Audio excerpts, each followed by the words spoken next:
पाला गहनर। जब अच्छे लोगों को ठेस लगती है, उनके दिल पर, आत्मा पर गहरा प्रभाव पड़ता है, तो वो कभी किसी से झगड़ा नहीं करते।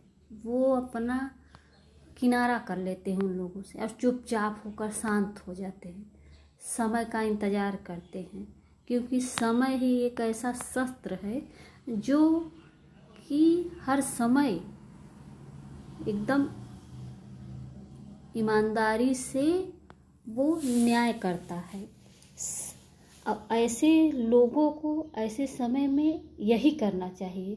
अगर आपके दिल में ठेस पहुंची है, आपको किसी भी बात से परेशानी हुई है, तो आप चुपचाप होकर वहाँ से हट जाइए। समय का इंतज़ार कीजिए। समय इतना बेहतरीन जवाब देगा कि आपको कुछ कहने की ज़रूरत नहीं पड़ेगी, आपको किसी से उलझने की ज़रूरत नहीं पड़ेगी।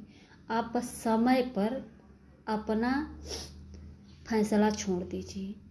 अगर अच्छे लोगों को कभी किसी से दिक्कत हुई है, किसी से ठेस पहुंची है, तो चुपचाप होकर वहाँ से हट जाते हैं। वो समय का इंतज़ार करते हैं और समय बहुत बेहतरीन जवाब देता है।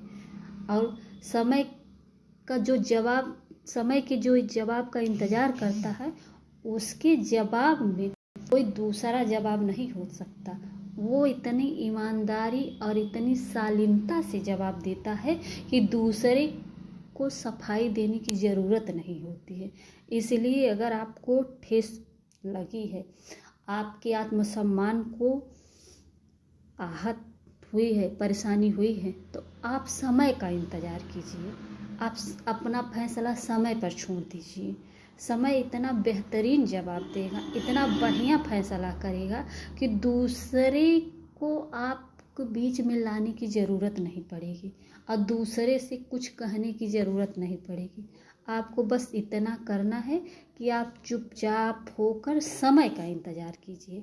जिस दिन आपका समय आ जाएगा, जिस दिन उस फैसले की घड़ी आएगी, आपको बिना कुछ कहे उस फैसले का परिणाम आपको मिलेगा।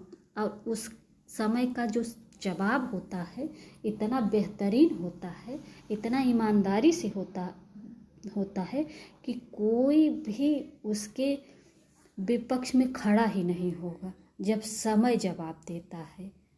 इसलिए अगर आपको ठेस लगी है, किसी बात से आपकी आत्मा आहत हुई है, तो आप चुपचाप होकर समय का इंतज़ार कीजिए। पाला गहनर।